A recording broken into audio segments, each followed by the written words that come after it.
जय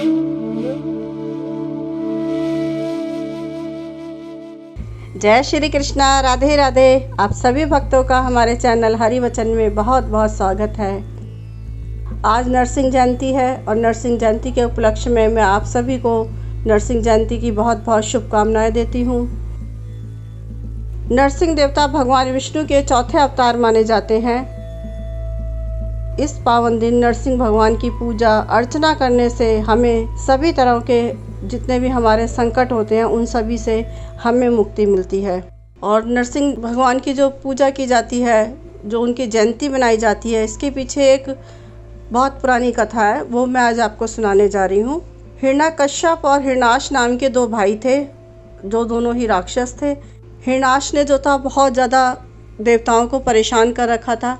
जितने भी देवता थे सभी देवता मिलकर भगवान विष्णु के पास गए तो भगवान विष्णु ने उन्हें बताया कि किस तरह हिरण्याक्ष का वध किया जा सकता है। देवताओं ने जब हिरण्याक्ष का वध कर दिया तब हिरण्यकश्यप देवताओं से नाराज हो गए और जो भगवान विष्णु थे उन्हें अपना शत्रु मानने लगे।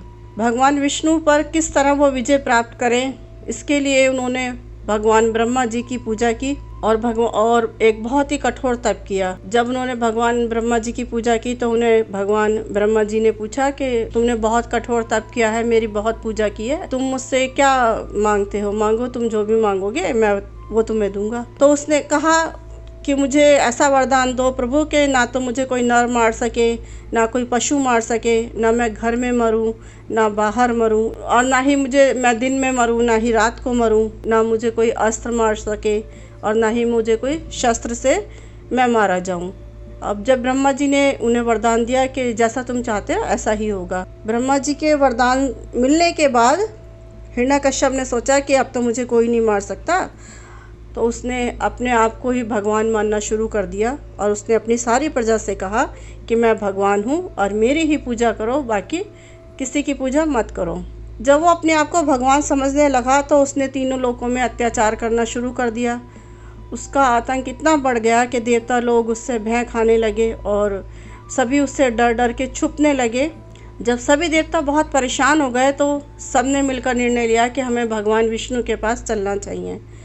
सारे देवता भगवान विष्णु के पास पहुँचे और उनसे प्रार्थना की कि हे प्रभु, हिरण्यकश्यप के जो अत्याचार हैं उनसे हमें मुक्ति दिलवाओ। हिरण्यकश्यप का एक पुत्र भी था, उसका नाम प्रहलाद था। वो बचपन से भगवान विष्णु की बहुत भक्ति करता था और वहाँ जितने भी वहाँ असुर के, राक्षसों के जो भी बच्चे थे उन सबको भगवान विष्णु की भक्ति करने के लिए प्रेरित करता था। जब यह बात हिरण्यकश्यप को पता चली तो उसने अपने बेटे पर बहुत गुस्सा आया और उसने अपने बेटे से भगवान विष्णु की भक्ति को छोड़ने के लिए कहा। लेकिन प्रहलाद ने भगवान विष्णु की पूजा अर्चना करना नहीं छोड़ा। तब वो बहुत नाराज हो गया और उसने अपने बेटे को तरह तरह की यातनाएं दी। जब उसका बेटा किसी भी तरीके की यातना से डरा नहीं और ना ही मरा, ना किसी प्रकार का उसने भय खाया, तब हिरण्यकश्यप ने एक दिन प्रहलाद को समझाने के लिए अपने राज दरबार में बुलाया और हिरण्यकश्यप ने प्रहलाद से कहा कि तुम विष्णु भगवान की भक्ति छोड़ दो। लेकिन प्रहलाद फिर भी नहीं माना। तो हिरण्यकश्यप अपने सिंहासन से क्रोध में उठा और बोला कि क्या तुम्हारे भगवान सब जगह मौजूद हैं? अगर ऐसा है तो क्या इस खम्भे में भी तुम्हारे भगवान रहते हैं? और उसने गुस्से में खम्भे में एक जोरदार प्रहार किया, एक जोर से घूंसा मारा। प्रहलाद ने कहा कि हाँ, मेरे भगवान इस खम्भे में भी रहते हैं। और जैसे ही उसने ये कहा तो नरसिंह भगवान उस खम्भे को फाड़कर प्रकट हो गए। नरसिंह भगवान का आधा शरीर तो नर का था और आधा शरीर सिंह का था। उन्होंने हिरण्यकश्यप को पकड़ लिया और घर की दहलीज पर ले जाकर उसे अपने पैरों के ऊपर लिटा लिया और अपने जो तेज़ नाखून से उनका वध कर दिया। हिरण्यकश्यप का जिस समय वध हुआ उस समय ना तो दिन था ना रात थी, सूर्य अस्त हो रहा था और शाम होने वाली थी। वह ना घर के अंदर था और ना घर के बाहर। उसे किसी अस्त्र शस्त्र से नहीं बल्कि नरसिंह भगवान ने अपने नाखूनों से मारा था। उसे किसी नर या पशु ने नहीं बल्कि भगवान ने मारा था, भगवान नरसिंह ने मारा था। वह ना धरती पे था और ना आसमान पे था, वह भगवान नरसिंह के पैरों में लेटा हुआ था। इस प्रकार हिरण्यकश्यप का वध हुआ और तीनों लोकों में धर्म की स्थापना हुई। भगवान विष्णु अपने भक्त प्रहलाद के विश्वास को बनाए रखने के लिए नरसिंह का रूप लेकर आए और उन्होंने हिरण्यकश्यप का वध किया। तभी से भगवान नरसिंह की पूजा की जाने लगी, अर्चना की जाने लगी और ये नरसिंह जयंती उसी दिन से मनाई जाती है।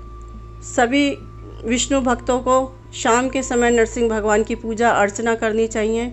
इससे हमारे समस्त कष्टों को, हमारे शत्रुओं को, सबसे हमें मुक्ति मिलती है। आपको ये वीडियो कैसी लगी? पसंद आई हो तो लाइक करें, शेयर करें, कमेंट करें। मिलते हैं अगले वीडियो में। तब तक के लिए जय श्री कृष्णा। राधे राधे।